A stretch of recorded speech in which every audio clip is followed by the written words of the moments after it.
Welcome to USA Global TV and Radio, where our mission is to provide education, entertainment, hope, and inspiration. USA Global TV and Radio connects you with experts and audiences all around the world every single day to help you succeed in business and to live a richer life. Visit us at usaglobaltv.com to learn about career and life-changing training and mentoring programs like the Listening Mentor. Subscribe to our newsletter to stay informed about our special programs and offers.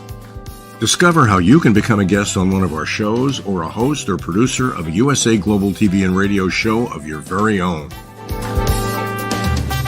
That's USA Global TV and Radio, where the doctor is always in.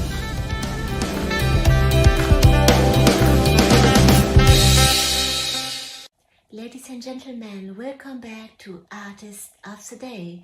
Today I have the honor to have an exclusive interview with Jessica Huebner. She's a daughter from the Los Angeles Louise Huebner. Jessica, welcome to Artist of the Day and thank you so much for this exclusive interview.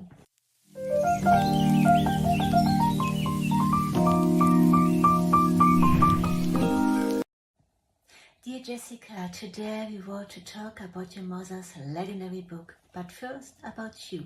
Please tell us something about yourself.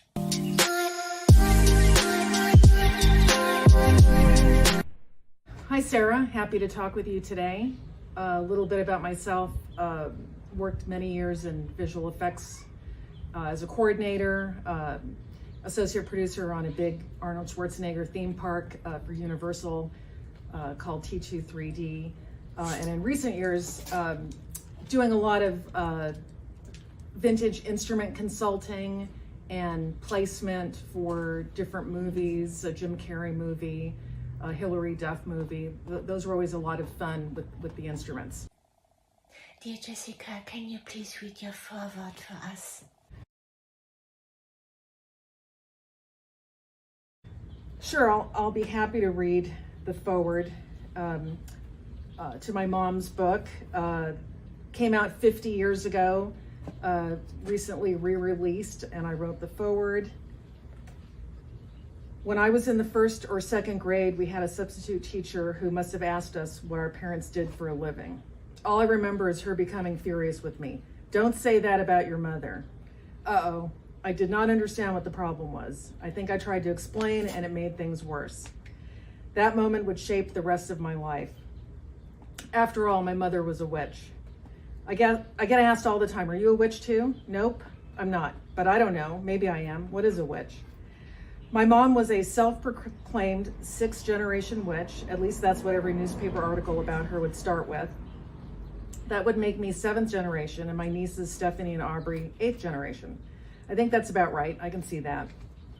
Certainly the time was ripe and the scene was happening when my mom was designated the official witch of Los Angeles County and presented with an official scroll from the city of Los Angeles, signed by Supervisor Ernest Debs, then chairman of the Board of County Supervisors, during the Folk Day event at the Hollywood Bowl in 1968.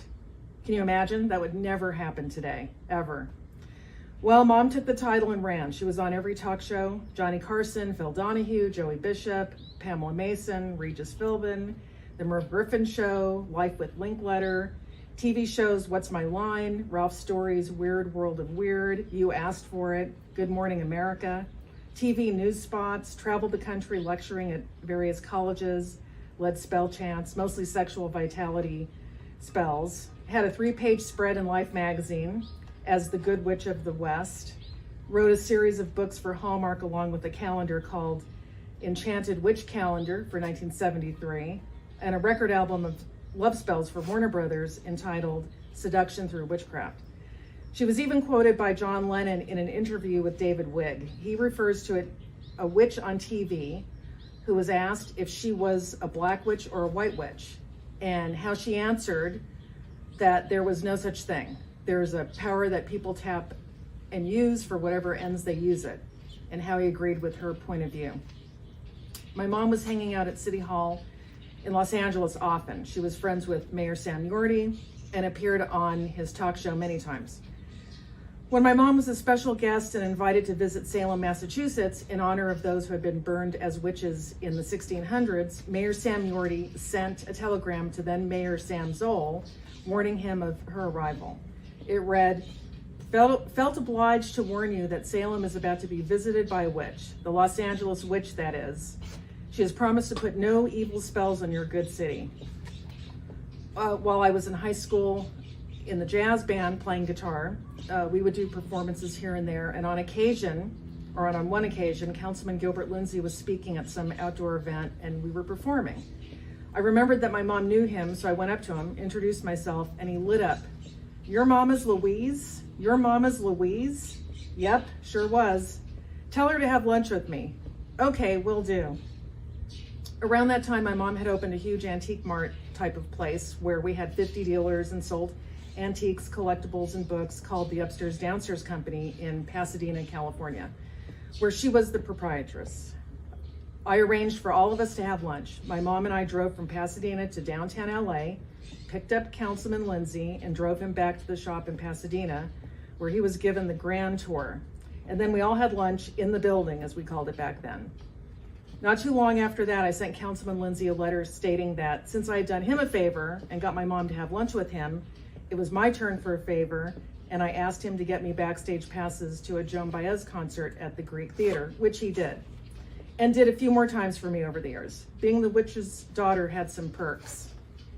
My mom received tons of fan mail over the years, and it would be delivered to our house addressed simply The Witch, Los Angeles.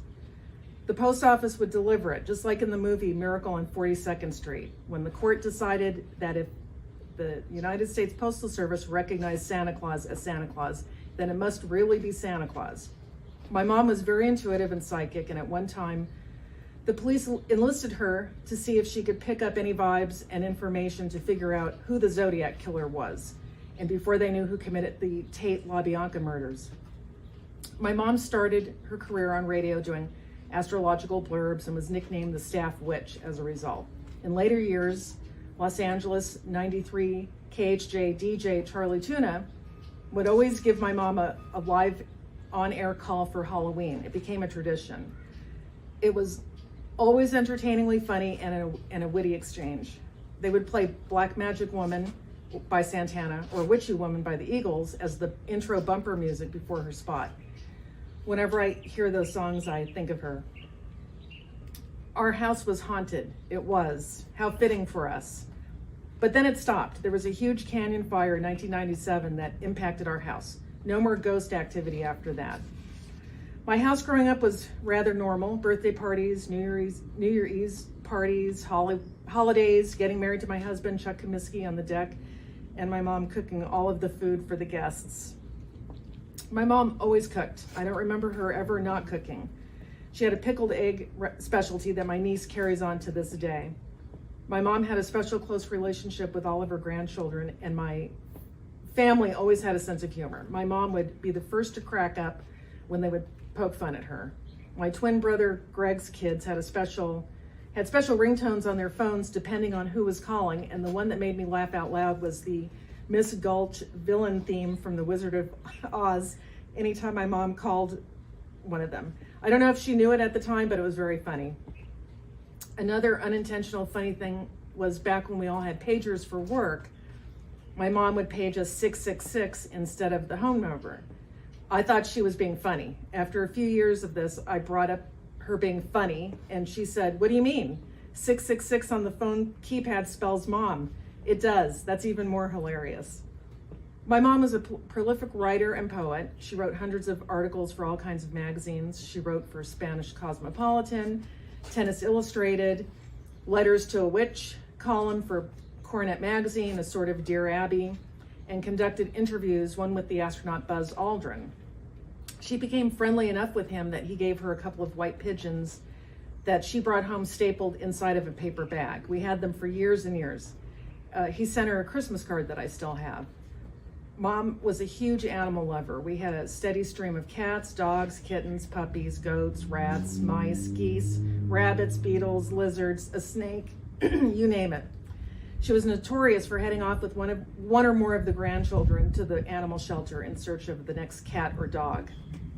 She had a goat, Edith, for the last 10 years that was supposed to eat the weeds and brush, but mostly ate the wooden rails to the stairs and headbutted the door to the utility room, and it had to be chained shut. The beetle we had was a type that we would every now and then find in our yard. It had an ironclad armor of sorts. I don't know what the scientific name for it was, but Mom called it an ironclad beetle. She would take it on shows with her in a little jewel box as her mascot. The rest of the time it would live in a little glass on the windowsill in the kitchen with a potato.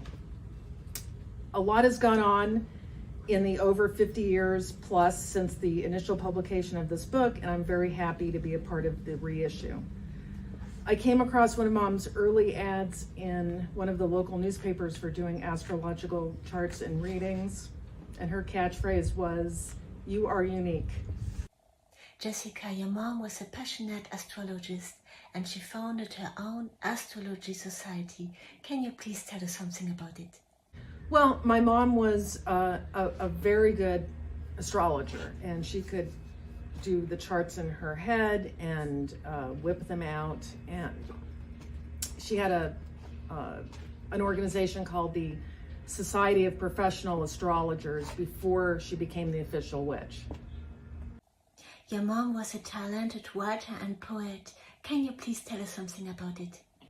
She was pretty much a self-taught writer and an amazing poet. Maybe at some point I will gather up her poems and try to get them published, but she was a very prolific writer. Your mom was very interested in numerology. Can you please tell us something about it? Well, I don't know what I can tell you about the numerology aspects specifically, but she did a little collection of books for Hallmark, and one book in particular was called Your Lucky Numbers. And I was flipping through it to get some inspiration and figure out a few things. And my mom had a section called There's a Number in Your Name. And each letter represents a number.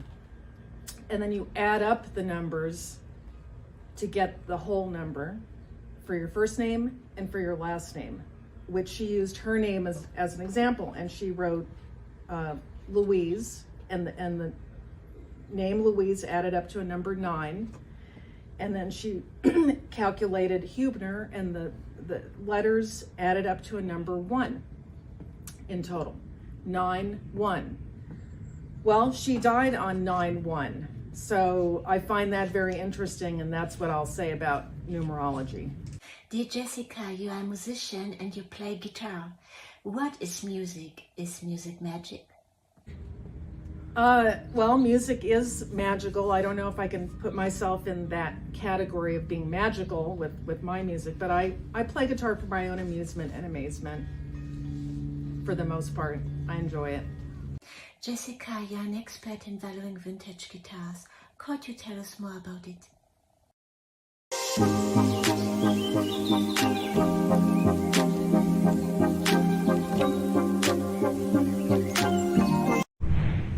Well, it evolved. I was always interested in old guitars, and I would study them and hunt down information and buy them. And I couldn't buy the most expensive ones, so I would buy ones that always needed a little work, which taught me how to assess and appraise and figure out if something's been restored, not restored, altered in any way. And gradually that just evolved into, I had a stint at a famous music store where I became the main appraiser, and then gradually I just took that on as my what I have a knack for right now, and that's what I do, is appraise instruments for insurance purposes, a written appraisal to obtain values. Dear Jessica, you particularly support women and widows in finding high-quality guitars. Please tell us something about it. Generally, vintage guitar collecting is a very male-dominated arena, and the men may know what their instruments are worth, and then something bad happens and the women have these collections that they don't know what to do with. They don't know the first thing about where to go, what to do. And we live in an era where people do get taken advantage of, especially women, I think. So one of the things that I tout is I am in the corner of the female, helping them navigate the male-dominated arena and help them obtain the best prices they can get for their instruments. I work on commission, and so that the instruments are not, sold for below market value just because someone can take advantage of their situation and predicament. So I feel like that's an attribute. And if I were a man who had a big collection, I would definitely give my number to their significant others for the future, just in case. That would be my advice. Jessica, where exactly is your workplace? How can I contact you? I freelance and I'm self-employed, so I have a little page on Facebook. It's called Guitar Services to the Stars. You can find me on that, or my telephone number is listed. It's basically word of mouth for the most part. Dear Jessica, thank you so much for this beautiful interview, and I wish you all the best. Thank you very much, Sarah. I really appreciate this opportunity to talk about my mom and give you information on what I do, and it's been a pleasure talking to you. Thank you very much.